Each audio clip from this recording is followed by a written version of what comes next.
जय जगन्नाथ, जय श्री श्याम। क्रांति उड़ीसा मीडिया में आपका स्वागत है। मैं हूं नंदकिशोर जोशी।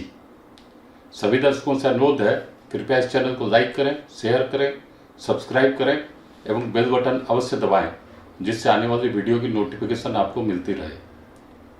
आज हम चर्चा करने जा रहे हैं अमेरिका के पूर्व विदेश मंत्री, अमेरिका के पूर्व चाणक्य डॉक्टर हेनरी किसिंजर का निधन। वो पहले भारत के दुश्मन थे, बाद में अपने अंतिम सालों में वो भारत के दोस्त भी बने। आज इसी विषय पर हम लोग चर्चा करने जा रहे हैं। दरअसल ये डॉक्टर हेनरी किसिंजर ये एक जूस थे, मतलब इजरायली, और इनका जन्म सेकेंड वर्ल्ड वॉर के पहले जर्मनी में हुआ था। जब जर्मनी के हिटलर ने आदेश दिया कि सारे जूज लोगों को मार डालो, खत्म करो, ओपन होलोकास्ट भी जर्मनी के हिटलर के द्वारा ही रचा गया था। उसी दरमियान, उसी पीरियड में वो हेनरी किसिंजर उस समय थोड़े 10-12 साल के ही हुए होंगे। उनके माता पिता ने जर्मनी से भागकर अमेरिका में शरण ली एवं अमेरिका में उनके रिश्तेदार थे, वो वहीं फिर पले बढ़े और शिक्षा दीक्षा भी डॉक्टर हेनरी किसिंजर की वहीं हुई अमेरिका में।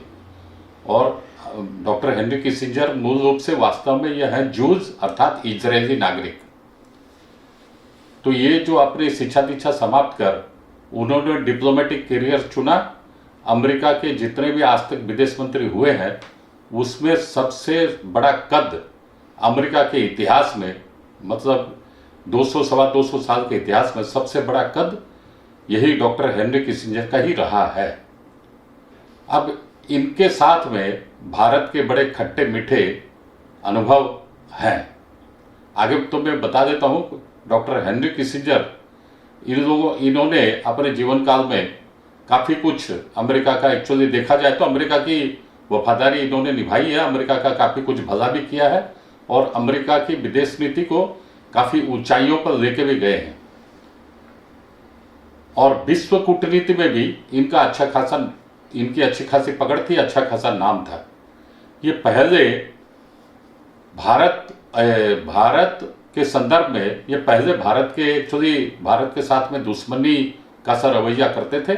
बाद में हाल के अभी तो इनका परसों ही तो निधन हुआ है और 100 साल की आयु ये पार कर चुके थे। और बाद में, मतलब अभी 4-5 साल के पहले ही वो भारत के दोस्त भी बन गए। अब कैसे दुश्मन थे, क्यों दुश्मन थे, फिर कैसे दोस्त हुए, अब मैं इन्हीं बातों के ऊपर आपके सामने रखूंगा कुछ फैक्ट्स और फिगर्स। जब 1971 में भारत पाकिस्तान का युद्ध हुआ था, उस समय हमारे देश की प्रधानमंत्री थी इंदिरा गांधी।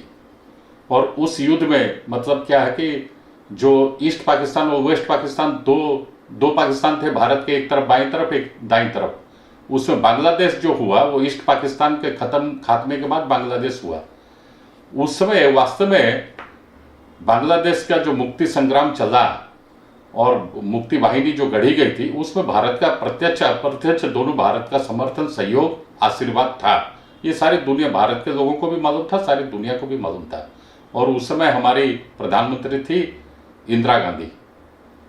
इंदिरा गांधी के साथ में उस समय राष्ट्रपति थे अमेरिका के रिचर्ड निक्सन और उनके विदेश मंत्री थे ये डॉक्टर हेनरी किसिंजर। तो उन दोनों का, वो दोनों के दोनों पाकिस्तान परस्त थे, रिचर्ड निक्सन भी और ये हेनरी किसिंजर भी। दोनों के दोनों 100% ब्लाइंड सपोर्टर थे पाकिस्तान के, और अर्थात भारत के दुश्मन भी थे ये लोग। क्यों थे? कारण साफ है कि भारत उस समय सोवियत यूनियन, सोवियत रूस के गुट में था, सोवियत संघ के रूस के असर में था, प्रभाव में था। और सोवियत संघ की रूस की यहाँ तूती बोलती थी और भारत उसके गुट में शामिल था और उसी की विदेश नीति के अनुसार ही भारत चलता भी था। और उसको उस समय कोल्ड वार चलती थी अमेरिका बनाम रसिया की, और रसिया का सपोर्टर था भारत। और रसिया जो है हमेशा भारत का सपोर्ट किया, भारत ने रसिया का सपोर्ट किया उस दृष्टि से। और दूसरी तरफ पाकिस्तान हमेशा से ही अमेरिका का सपोर्ट में रहा, अमेरिका के सपोर्ट में खड़ा रहा। वो जो आज भी वही स्थिति है पाकिस्तान की, आज भी वैसी की वही स्थिति है।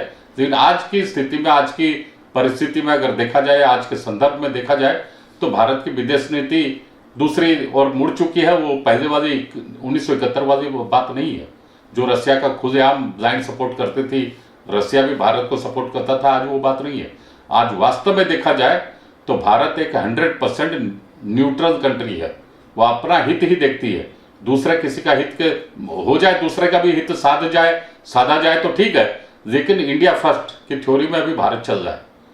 अब मैं बता रहा हूं कि उस समय जब इंदिरा गांधी ने बोल्ड स्टेप लिया और भारत पाकिस्तान का युद्ध दिसंबर 1971 में हुआ, उस समय भारत को लाल आंख दिखाए थे डॉक्टर हेनरी किसिंजर विदेश मंत्री के तौर पर और रिचर्ड निक्सन अमेरिका के राष्ट्रपति के तौर पर, और धमकी दिए थे भारत को, इंदिरा गांधी को, कि हम लोग, अगर तुम लोग पाकिस्तान से, ईस्ट पाकिस्तान को पर अपनी सेना को वापस नहीं लाओगे या आक्रमण बंद नहीं करोगे, तो हम हिंद महासागर में, इंडियन ओशन में हम 7th फ्लीट भेज देंगे। मतलब उनकी जो अमेरिका की नेवी की 7th फ्लीट, 7वां बेड़ा भेज देंगे। और वास्तव में भेजा भी उन्होंने, लेकिन इंदिरा गांधी टच से मस नहीं हुई।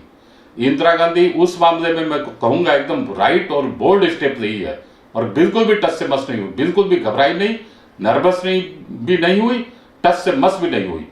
यहां तक कि पूरा पार्लियामेंट उस समय जो बैठा था, मुझे उस सारी घटनाओं का याद है, मैं उस समय भी मीडिया, मेरा अखबारों को रोज पढ़ता था घंटों घंटों। उस समय पूरी पार्लियामेंट ने सर्वसम्मति से इंदिरा गांधी का समर्थन किया था, और वाजपेयी ने खुले आम खड़े होकर संसद में, लोकसभा में बोला था कि मैं आज इंदिरा के अंदर दुर्गा माता का रूप देख रहा हूं। ऐसा सहयोग समर्थन भारत की विपक्ष पार्टी ने अटल बिहारी वाजपेयी के माध्यम से दिया था उस समय की भारत की सरकार को, जिसका नेतृत्व कर रही थी इंदिरा गांधी। मतलब कहने का कि भारत की संकट की घड़ी में भारत के उस समय के जो विपक्षी नेता थे, तत्कालीन विपक्षी नेता अटल बिहारी वाजपेयी, उन्होंने इंदिरा गांधी को 100% समर्थन दिया था, क्योंकि भारत का पाकिस्तान के साथ में युद्ध चल रहा था।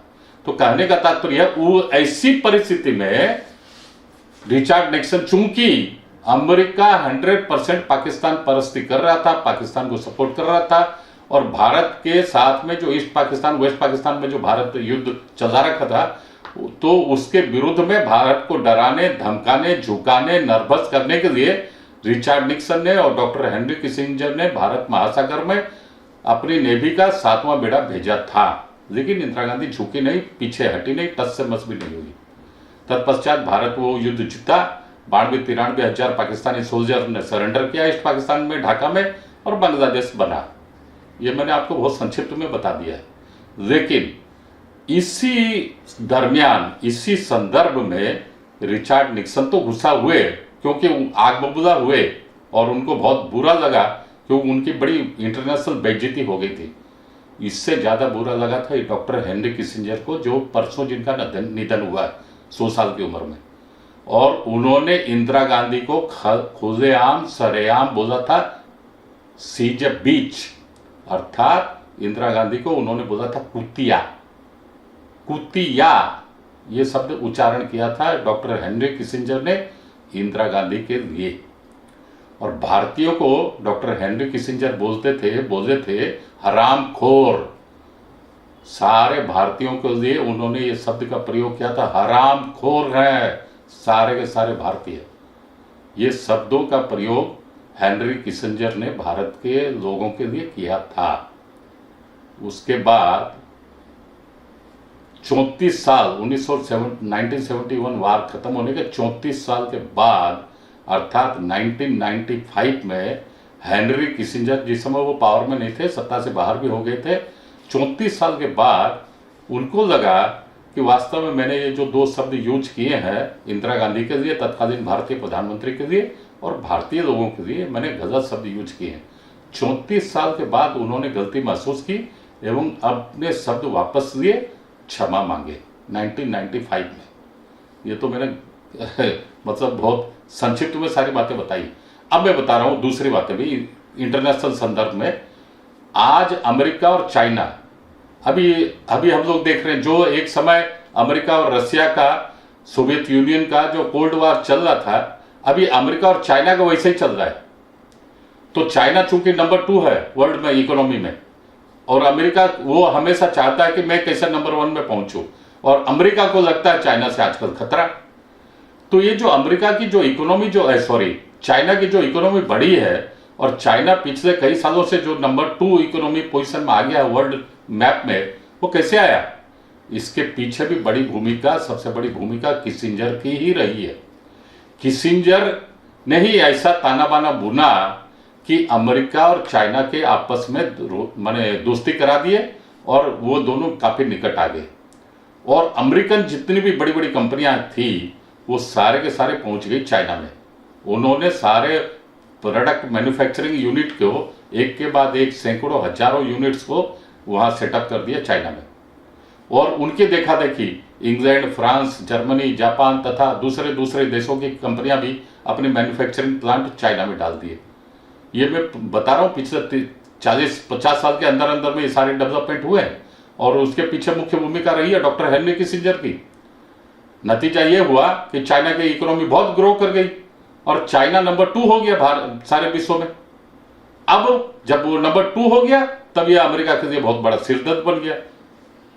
पहले तो अपने फायदे के लिए सारा आउटसोर्सिंग कर दिए थे कि भाई हम लोग आराम से रहेंगे, आराम से सब काम करेंगे, वो सस्ता में माल बनाएंगे, पोल्यूशन के मार वो चाइना वाले झेलेंगे, हम लोग पोल्यूशन फ्री अमेरिका में रहेंगे, और वहां से जो माल आएगा हम लोग उसको कंज्यूम करेंगे।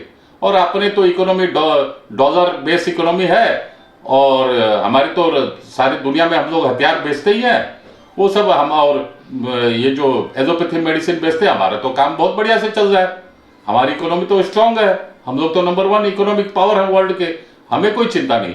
लेकिन ये जो माल बनाने की तोहमत, पोल्यूशन झेलने की सारी बुराई, ये सब दूसरा देश झेले, अर्थात चाइना झेले। वो अपने मतलब से चाइना में किए थे, और चाइना भी ग्रो कर गया और second largest economy of the world बन गया।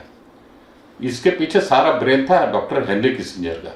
और एक मैं बात बताता हूं, वियतनाम वार में जब वियतनाम में घुसा था अमेरिका, बरसों तक अमेरिका में वहां वियतनाम में फंसा रहा, और लास्ट में मुंह काला करा के वियतनाम से बाहर निकला, मार खा के वियतनाम से।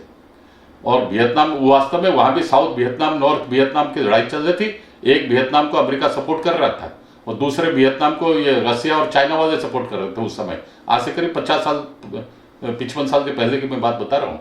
तो उस समय डॉक्टर हेनरी किसिंजर ने लास्ट में डिप्लोमेटिक चाल चल के वो वियतनाम को संधि वार्ता करा दी अमेरिका से, और अमेरिका का ये जो संधि वार्ता हुआ, युद्ध विराम हुआ, उसके लिए नोबेल पीस प्राइज भी डॉक्टर हेनरी किसिंजर को मिला।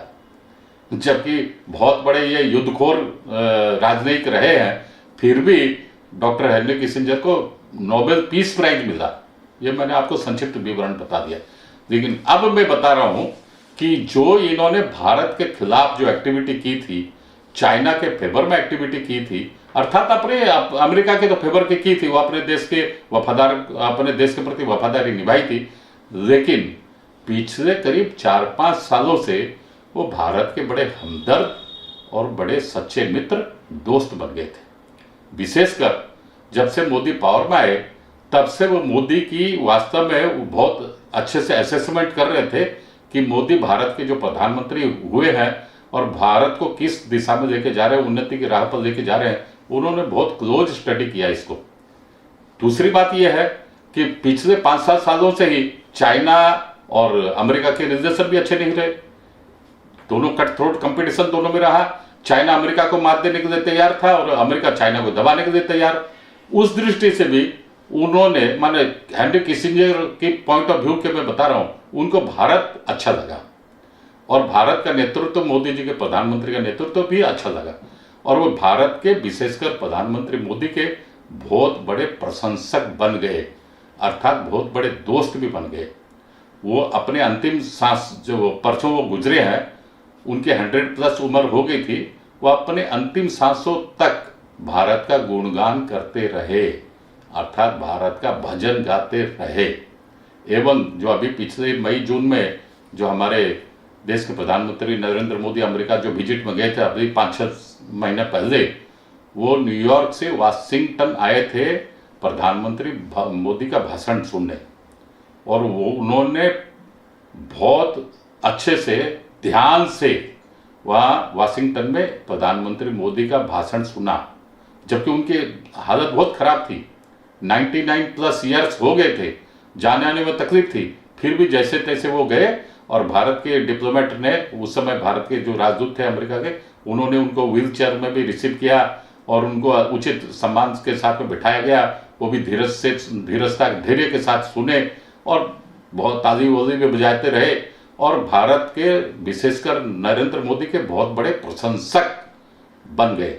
और उन्होंने कई बार पिछले 4-5-6 साल में उन्होंने कई बार बोला भी है कि भारत ने अपना बहुत अच्छा नेतृत्व पाया है और भारत एक प्रगति की राह पर चल पड़ा है, और भारत का नेतृत्व बहुत सक्षम है, और हम उज्जवल भविष्य की, विश्व के अंदर बहुत उज्जवल भविष्य की भारत की कामना करते हैं और भारत का नेतृत्व की कामना करते हैं।